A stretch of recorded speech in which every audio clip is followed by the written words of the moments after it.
저는 인생의 주기가 있다고 주장하는 사람인데요. 30년, 30년, 30년 3등분을 합니다.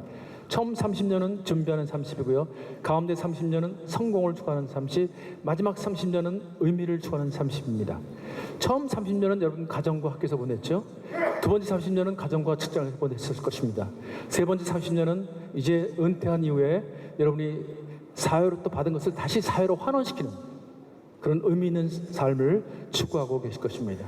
30년, 30년, 30년 이 셋 중에서 가장 중요한 부분, 가장 행복해야 할 부분, 가장 의미가 있는 부분 마지막 30입니다. 인생과 신앙을 잘 통합해서 멋진 삶의 유산을 우리 자녀들과 우선 교회와 사회에 남겨주고 떠나야 하는 시기 때문입니다. 그러나 여러분 아시다시피 가정은 우리 인생의 바로 베이스 캠프이기도 합니다. 이제 여러분이 전국대회로 모셨는데 한번 이 시점에 지난날의 나의 삶이 어떻는가, 내 방향이 어떤가. 우리 남자들은 속도를 추구합니다. 그러나 속도보다 더 중요한 것은 방향입니다. 이제 앞으로 남은 시간들을 어떻게 살 것인가를 한번 깊이 생각하는 시간이 되었으면 좋겠습니다. 아까도 말씀드렸지만 가정은 우리 인생의 베이스 캠프입니다. 가정이 건강해 학교생활이 건강합니다. 가정이 건강해야 여러분들 직장생활을 건강하게 하셨을 것입니다. 또 가정이 건강해야 인생을 이모작하는, 사회에 기여하는 의미 있는 삶을 살 수 있기 때문입니다. 가정은 국가의 심장입니다. 우리 대한민국의 문제는 바로 심장의 문제입니다. 가정이 무너지기 때문입니다. 교회의 문제, 바로 가정의 문제입니다. 가정이 건강해야 합니다. 가정은 하나님의 꿈입니다. 하나님은 예수님의 사역의 클라이막스에 또 하나의 귀한 생명 남은 공동체를 세워주셨습니다. 예수님의 죽음을 통해서 세워진 공동체, 그것이 바로 교회입니다. 오늘 디모데전서에서 바울 사도는 사람이 가정을 다스릴 줄 모르면 어찌 하나님의 교회를 돌아보리요. 가정과 교회는 동전의 양면입니다. 가정이 되어가는 대로 교회가 되어갑니다. 가정이 살아야 교회가 삽니다. 가정이 살아야 나라가 삽니다. 가정이 살아야 우리 삶이 행복해진다는 것이죠. 이제는 교회를 건강하게 만들기 위해서, 교회가 사회에 건강한 영향을 미치기 위해서는 교회가 가정을 돌봐야 합니다. 속절없이 무너져가는 가정, 세상의 풍파에 그냥 휩쓸리는 이 가정들을 돌봐야 합니다. 그래서 아버지 학교가 세워졌고요. 그래서 어머니 학교가 세워진 것입니다. 자, 바람직한 가정의 모습이 어떤 것인가를 한번 생각해 보도록 하겠습니다. 바람직한 가정을 보면 삶의 우선순위가 분명하다는 것이죠. 가정에 헌신하고 있습니다. 여러분, 우리 인생에는 삶의 우선순위가 있습니다. 얼마나 많은 중요한 일들이 있습니까? 더글라스 테프트라는 코카콜라 회장이 어느 신년사에서 이런 얘기를 했습니다. 인생은 5개의 공을 돌리는 저글링 게임과 같다. 일, 가족, 친구, 건강, 영혼. 이 5개의 공을 돌리는 저글링 게임과 같다는 것이죠. 이 5개가 아마 그 코카콜라 회장한테는 가장 중요한 삶의 요소들이었던 것 같아요. 그런데 이 5개의 공 중에서 하나는 고무로 되어 있고 나머지 4개는 유리로 되어 있다는 것입니다. 여러분, 고무로 되어 있는 공은 떨어뜨리면 다시 튀어오릅니다.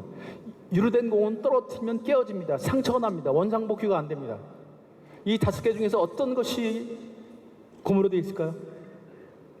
일이란 공은 고무로 되어 있다는 거예요. 근데 우리 남자들은 일이란 공은 절대 안 떨어뜨린다는 거예요. 여보, 가정을 좀 돌봐주세요. 우리 함께 해주세요. 그러면 돈을 벌어야지. 돈이 인생의 전부가 아니라는 거예요. 그래서 가족도 불행해지고 우리 남자도 갈 길이 없다는 것입니다. 여러분, 우리는 일을 열심히 했습니다. 가족을 근대화시켰어요. 또 가정을 멋지게 꾸리셨어요. 그러나 이제 가정을 돌봐야 합니다. 내 아내를 돌봐야 합니다. 우리 자녀들을 돌봐야 합니다. 그 아이들에게 건강한 가정의 유산을 남겨줘야 합니다. 여러분, 가정에는 우선순위가 있습니다. 하나님은 가정을 창조하실 때 남자가 부모를 떠나 아내와 둘이 한 몸에 대한 말씀하셨습니다. 그러니까 가정에는 이 3가지 시스템이 있습니다. 부모, 부부, 이 자녀라는 시스템이 있다는 것이죠. 부모, 부부, 자녀. 이 3가지 시스템 중에 가장 중심이 되는 시스템은 바로 부부라는 사실입니다. 부부가 하나 돼서 부모를 공경하고 부부가 하나 돼서 자녀를 양육하라는 것입니다. 우리 전통적인 효의 개념, 한국의 효의 개념은 부모 중심입니다. 그러나 기독교의 효는 부부 중심의 효도입니다. 부부가 하나 돼서 부모를 공경하라는 것입니다. 부부가 하나 돼서 자녀를 양육하는 것입니다. 예전에 전통적으로 우리 남자들은 이렇게 살았어요. 아버지는 자유로운 영혼, 가정을 책임지지 않았던 분, 자기 인생을 사셨던 분. 어머니가 눈물로 나를 키웠어요. 자판을 깔고 그 어머니를 가슴에 품고 가는 거예요. 그래서 예전에 그런 얘기를 많이 했죠. 아내한테 이런 얘기 하죠. 너 나한테 잘못한 건 내가 다 용서할 수 있지만 엄마한테 잘못한 건 절대 용서 못한다. 나한테는 잘못해도 엄마한테만 잘하면 돼. 이런 쓸데없는 소리를 하는 거예요. 이런 아픔이 계속 되려 가는 거예요. 여러분, 고부간의 문제가 생기면 바로 부부간의 문제가 생깁니다. 그러면 이 아내는 그 마음이 누구한테 갈까요? 자식한테 갑니다. 나는 너 하나 믿고 산다. 내 아버지는 내가 포기했고 난 너 하나 믿고 산다. 그러면 아들은 또 불쌍한 우리 어머니, 내가 우리 어머니한테 착한 아들이 돼가야지. 그래서 다시 또 어머니하고 하나 됩니다. 결혼할 때 또 어머니를 품고 갑니다. 이것이 한국의 전통적으로 내려오는 고부간의 갈등의 핵심입니다. 가족 간의 핵심입니다. 요즘에는 또 사위와 장모 간의 갈등, 장서 간의 갈등이 생겼어요. 왜요? 이 성경적인 가정 제도가 확립이 되어 있지 않기 때문입니다. 교회를 다니면서도 아직도 전통적인 그런 교회 개념을 갖고 산다는 것이죠. 제가 아버지께서 가장 강조하는 것 중에 하나가 바로 이것입니다. 아버지로서 자녀한테 줄 수 있는 최고의 선물은 자녀들의 어머니, 아이들이 가장 사랑하는 그들의 어머니, 즉 우리의 아내를 사랑하고 존중해주고 배려해주는 모습을 보여주는 것입니다. 그러면 어머니들은 어떻게 해요? 네, 어머니 학교에서는 엄마가 되어져서 자녀에게 줄 수 있는 최고의 선물은 그 아이의 아버지를 긍정적으로 소개하는 것. 그래서 어머니, 아버지가 서로 사랑하고 존중하고 배려해주고 또 권위를 인정하는 모습, 그 속에서 아이들이 자라 인성이 자라는 것입니다. 인성이 형성이 됩니다. 이것이 인성의 뿌리입니다. 왜 지금 인성이 무너지고 있어요? 왜 인성 회복 운동을 벌이자고 그러고 있어요? 가정에서 이런 인성이 키워지지 않는 거예요. 그 인성이 사회성으로 승화가 됩니다. 이 인성과 사회성으로 갖춘 사람들이 교회에 와서 영성을 배우는 거예요. 왜 한국교회에 문제가 생길까요? 저는 인성과 사회성이 제대로 되지 않은 사람들이 영성을 논하고 있기 때문이라고 저는 주장하고 있습니다. 이제 인성을 키워주셔야 합니다. 사회성을 잘하게 하고, 그것이 바로 가정입니다. 그래서 하나님은 천지창조의 가장 클라이막스의 이 관계의 공동체인 가정을 세워주신 것입니다. 여기서 관계의 그런 방식을 배우라는 거예요. 인성을 배우라는 거예요. 인간답게 살 수 있는. 그래서 주님을 만나서 이것이 영성으로 승화가 되는 것이죠.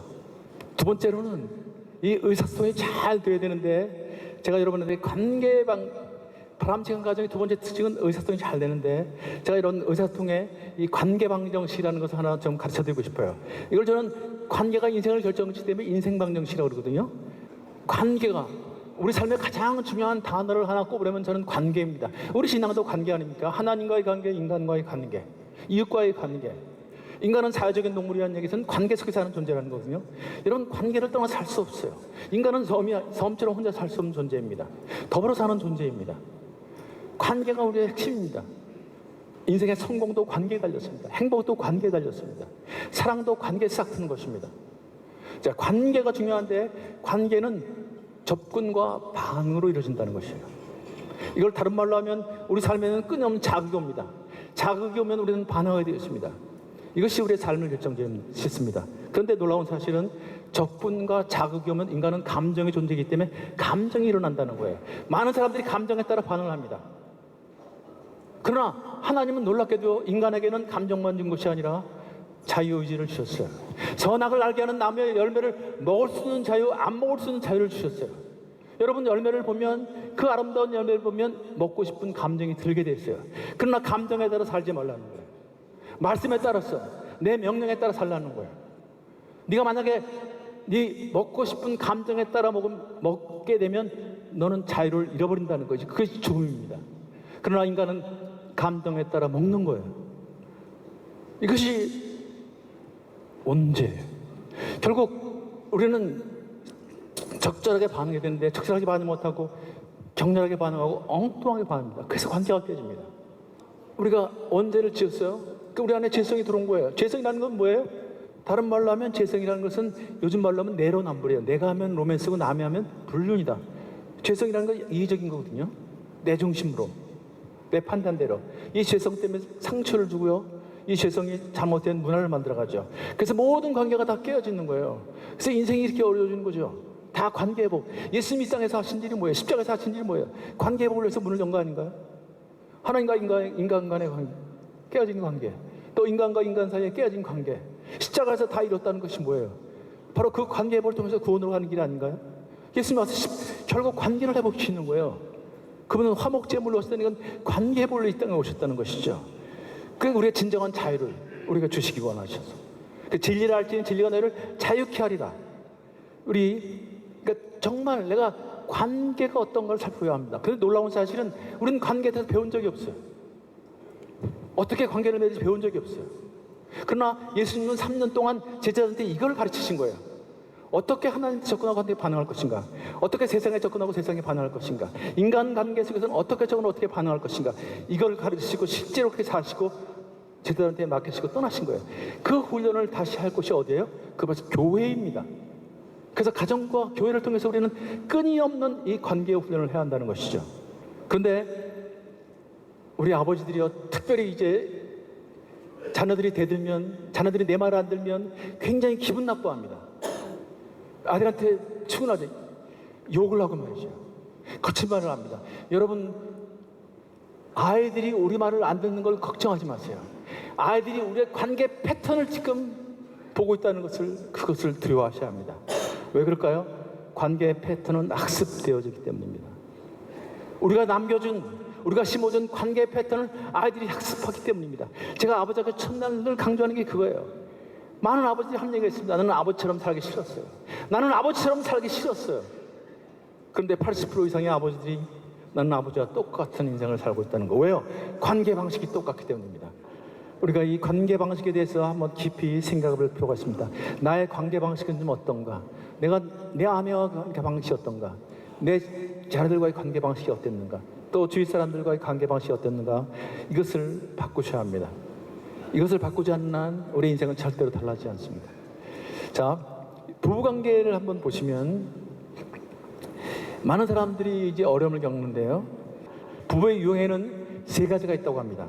갈등을 억누르고 사는 부부, 또 갈등을 회피하면서 사는 부부, 갈등을 극복해서 사는 부부. 또 많은 사람들이 성적 차이 때문에 못 살겠다고 합니다. 그래서 톱 탤런트 누구누구 파견 그러면 한 줄 더 나와요. 돌이킬 수 없는 성적 차이로. 정말 성격 차이 때문에 못 사는 게 맞을까요? 이것도 새빨간 거짓말입니다. 저 혹시 여러분 가운데 한 번만 좀 이렇게 손을 들어주시면 좋겠어요. 연애 결혼하시는 분 한번 손 들어보세요. 연애 결혼하시는 분들요. 제 연애 결혼을 많이 하셨죠? 연애 결혼하실 때 여러분 성격이 같았어요? 달랐어요? 달랐죠? 근데 딱 한 번만 대답을 했어요. 다른 분들은 대답을 못해요. 왜 그럴까요? 생각이 안 나요. 같았는지 달랐는지 생각이 안 나요. 그때 좋기만 했거든요. 왜 좋았을까요? 이 관계의 패턴이 좋았다는 얘기예요, 여러분요. 관계 방식이 기가 막혔다는 거예요. 아까 말씀드렸지만 이 관계는요, 이 접근과 반응을 준다고 그랬잖아요. 파운드 좀 느끼시겠습니까? 그때는 이걸 기가 막히게 한 거예요. 딴 거 없어요. 잘못하면 상대방 화가 나면 다시 자기야 미안해 그렇게 접근하고요. 또 반응할 때 어떻게 아니야 괜찮아 사람이 실수하는 것도 뭐 그런 거 가지고 다 그렇게 반응을 했어요. 이걸 기가 막히게 했던 거예요, 여러분요. 그래서 사실은 연애할 땐 성격이 문제가 안 되는 거예요. 근데 결혼하고 나니까 왜요? 인간이 자꾸만 감정이 상하는 거예요. 여러분 무슨 대단한 죄가 싸우셨어요? 부부싸움의 시작이? 교회를 어떻게 부흥시킬 것인가 이런 거 싸우셨어요? 어떻게 남북 통일할 것인가 이런 거 싸우세요? 왜 양말은 거기다 벗냐? 왜 치약을 가운데 짜냐? 밑에 짜야지. 아주 쓸데없는 거죠. 근데 여러분 부부 사이에는 쓸데없는 게 없어요. 작은 게 없어요. 그게 불을 지르는 거예요. 치약을 걷어차는 거예요. 양말을 걷어차는 거예요. 근데 양말을 걷어차면 또 아내는 뭐라 그래요? 왜 나를 걷어찼냐? 남편은 분명히 양말을 걷어찼는데 치약을 걷어찼는데 아내는 왜 나를 걷어찼냐고 하는 거예요. 여러분 갈등이 오면 이런 갈등 구조로 관계 이 패턴이 자꾸만 망가지기 시작합니다. 그래서 말이 거칠어지기 시작하는 거예요. 이걸 회복시켜줘야 합니다. 이걸 회복시켜야 돼. 예, 중요한 것은 불화와 갈등이 있을 때요. 감정은 부정적 강화현상을 일으킨다는 거예요. 여러분 부부 사이의 관계가 좋을 때는요. 여러분이 밥을 맛있게 먹으면 아내들이 행복해요. 더 먹어. 그리고 말이죠. 막 생선도 골라주고요. 또 고기도 갖다 줘요. 근데 관계가 깼을 때 여러분이 혼자 밥을 맛있게 먹으면 아내들이 기분 좋아할까요? 아내들이 굉장히 기분 나빠요. 저게 시충인가 저게. 이런 일이 벌어지는 거예요. 감정이 상한다는 거예요. 또 관계는 상호 경직이 돼요. 여러분 관계가 좋아야 감정이 좋아지고 감정이 좋아야 관계가 좋아지는데 불화 갈등 구조가 계속 지속되면요. 감정은 부정적 강환성을 벌이고 또 관계는 상호 경직이 된다는 거예요. 성경에 그런 말 있죠. 벌거벗으나 부끄러워하지 아니하더라. 이것이 아주 연합의 하이라이트거든요. 감정적으로 관계적으로 매우 좋다는 거거든요. 벌거벗으나 부끄러워하지 않으라. 근데 벌거벗지를 못해요. 예전에는 코맹맹이 소리하고 다 할 수 있어요. 별소리 나요. 손톱 까진 얘기도 다 할 수 있어요. 자기야 나 손톱 까졌어. 그럼 연애할 때는 남자들이 다 불어줍니다. 호 울고 말이죠. 자기야 병원에 가야 되는 거 아니야? 약 발라야 되는 거 아니야? 막 별 헛소리 다 합니다. 또 집에 가거든 전화해가지고요. 자기야 아까 그 손톱 까진 거 괜찮냐? 난 자기가 아플까 봐 잠이 안 온다. 이게 헛소리예요. 얼마나 행복하겠어요. 정말 이 남자. 그런데 결혼해서 감정이 상했는데 손톱 까진 얘기 할 수 있어요? 아내가? 못해요. 너 나이가 몇이냐? 내가 이렇게 한가한 사람이냐? 너 손 없냐? 그 한마디면 인생이 무너지는 거예요. 와르르 무너지는 거예요. 내게 가장 소중한 사람은, 나한테 가장 소중한 사람이 나를 소중하다고 생각하지 않는데 가슴이 아픈 거예요. 무너지는 거예요. 여기서. 이런 관계 방식의 문제가 여기서 토통도 깨있는 거예요. 문제가 생긴다는 거죠. 여러분 관계 중에 가장 중요한 관계를 애착관계라고 합니다. 애착관계는 생존을 위해서 꼭 필요한 관계. 내 삶에 의미를 주는 관계. 내가 당신한테 소중한 존재냐? 당신한테 내가 소중한 존재냐? 이걸 묻고 있는 거예요. 우리 자녀들이 안에다가 그걸 묻고 있는 거예요. 아버지 당신한테 돈을 벌어다 주면 당신한테 내가 가장 소중한 존재예요. 내가 당신한테 내 인생의 의미를 걸 수 있나요? 이걸 묻고 있는 거예요. 가장 소중한 존재. 그래서 모든 사람들은 애착 대상과 하나가 되고 싶은 애착 욕구를 갖고 있습니다. 여러분 아내들은 애착 욕구가 있어요. 여러분 자녀들은 애착 욕구가 있어요. 여러분도 갖고 있어요. 남자들도 갖고 있어요. 그래서 인간은 영적인 존재이기 때문에 누구하고 애착이 돼 있어야 될까요? 먼저 하나님과 애착이 돼 있어야 되는 거예요. 하나님과 애착이 안 되면 세상에 집착하게 돼 있다는 거예요. 이것이 문제입니다. 그래서 우리가 그리스도가 내 안에 내가 그리스도 안에 그것이 바로 애착을 설명하는 거예요. 인간은 영적인 애착 그런 관계에 있어야 돼요. 하나님과 그리스도와. 이것이 굉장히 중요한 얘기입니다. 부부관계의 묘약이라는 것이 있어요. 에베소 5장 33절에 리스펙트와 이 러브라는 말을 썼는데 이것을 남자들은 아내를 그리스도께서 교회를 위해서 자신을 준 것 같이 사랑하고 아내들은 교회가 그리스도께 하듯 남편에게 복종 아니 존경하라는 말을 했거든요. 여러분 그리스도께서 교회를 위해서 자신 준 것 같이 아내를 사랑해야 합니다. 그래야 아내들은 우리를 존경합니다. 교회가 그리스도께 대하듯. 그래야 가정의 부부의 권위가 쓰고 그래야 아이들이 잘 자라게 돼 있어요. 이것이 성경을 통한 가정에 대한 놀라운 비밀입니다. 그런데 바울 사도는 가정 문제를 떠나서 부부의 연합을 통해서 교회와 그리스도의 관계를 설명할 수 있어야 한다는 것이죠. 이것이 우리에게 주신 사명입니다. 가정을 통해서 우리는 부부관계를 통해서 교회와 그리스도의 관계를 살아있는 주님과 교회의 관계를 설명할 수 있어야 한다는 것을 살아내야 한다는 것입니다. 여러분 그래서 우리는 배워야 합니다. 이제 시간이 다 되어가서 좀 정리를 좀 하도록 하겠습니다. 서로를 함께 바라보는 것, 삶의 목적과 방향을 이제 마지막 인생을 우리의 남은 인생을 어떻게 살아갈 것인가, 하나님의 영광을 위해서, 우리 후손들을 위해서, 나라 민족을 위해서, 교회를 위해서 다 좋습니다. 여러분 삶의 목적과 방향을 하나로 모은다는 것이죠. 우리 교회 리더십은 수신제가 지금 평천한 말 있죠. 정말 가정을 돌봐야 합니다. 그리고 교회를 건강하게 만들어야 합니다. 그리고 그 영향력을 사회로 흘려보내야 합니다. 이것이 우리 크리스찬들의 교회 크리스찬들의 사명은 교회 리더십들의 사명입니다. 장로 리더십은 저는 세 가지 마음이 있어야 한다고 생각합니다. 여러분들이 임직을 받았을 때, 집사로 임직을 받았을 때, 안수집사로서 임직을 받았을 때 그 첫 마음, 그 첫사랑, 예수님을 처음 만났을 때 그 첫사랑을 꼭 기억하십시오. 그리고 열린 마음을 가지십시오. 하나님께 대한 열려있는 마음, 이웃에 대한 열려있는 마음, 무엇보다도 가족에 대한 열린 마음을 가지십시오. 그리고 가장 중요한 것은 아버지의 마음입니다. 여러분, 우리의 어쩌면 신앙생활의 여정은 하나님 아버지의 마음을 우리가 품는 것, 이해가면서 품는 것, 그것이 신앙생활의 여정입니다. 주는 그리스도께서 살아계신 하나님의 아들이십니다. 그것을 확인하고 알아가고 그것을 살아가는 것이 우리 신앙생활의 여정이라면 아버지의 마음을 이해하는 것입니다. 이는 내 뼈 중에 뼈, 살 중에 살이라는 그 고백을 확인하고 살아가고 또 경험한 것, 이것이 바로 결혼 생활이기도 합니다. 또 장로이 되시군요. 겸손은 이 정다산 선생님이 하신 말씀인데요.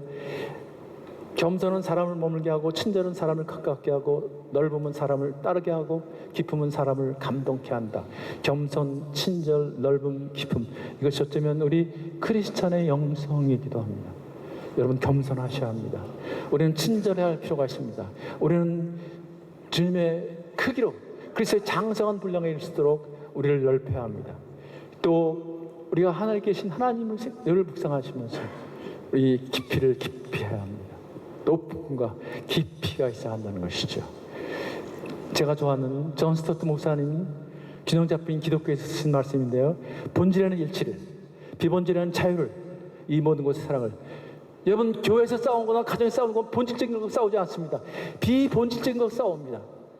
여러분, 본질에는 일치를, 비본질에는 좀 자유를, 여유와 간용을 주십시오. 저는 교회에서 사역 가지고 말이죠. 왜 저 사역에, 왜 해사역을 집중하냐, 국내 선교도 해야 되는데 그런 거 갖고 싸우는 걸 많이 봤어요. 왜 저 부서만 지원하냐, 왜 우리 부서는 안 지원하느냐. 그것은 비본질입니다. 본질의 일치, 비본질에 좀 자유와 관용을 주십시오. 그리고 그 모든 것은 그리스도의 사랑 위에 이루어져야 합니다. 우리 교회 리더십은 사랑입니다. 특별히 우리 장로의 리더십은 사랑이어야 합니다. 그래서 사랑을 우리를 통해서 보여줄 수 있다는 것이죠. 내가 바뀌어야 합니다. 우리는 남을 바꿀 수가 없어요. 내가 바뀌어야 다른 사람이 바뀌게 되어 있습니다. 우리 장로들이, 안수 집사님들이, 또 집사님들이, 우리 교회 리더십들이 바뀌어야 교회가 바뀝니다. 우리 가정이 바뀌어야 교회가 바뀝니다. 또 교회가 바뀌어야 우리 가정도 바뀝니다. 그래야 우리 사회가 바뀝니다. 우리 행복한 공동체를 만들기 위해서는 여러분, 내가 꼭 우리 가정을 행복하게 만들겠다. 우리 교회를 하나님이 기뻐하시는 교회로 만들겠다. 성령이 춤추시는 교회로 만들겠다. 그런 스피릿을 가지십시오. 창의적으로 접근하고 창의적으로 반응하십시오. 예수님처럼. 그리고 하나님과 소통하시고, 여러분 이웃과 소통하시고, 제일 중요한 여러분 가족과 소통하십시오. 여러분들은 그 부르심에 응답한 하나님의 아들, 딸이십니다. 여러분 축복합니다.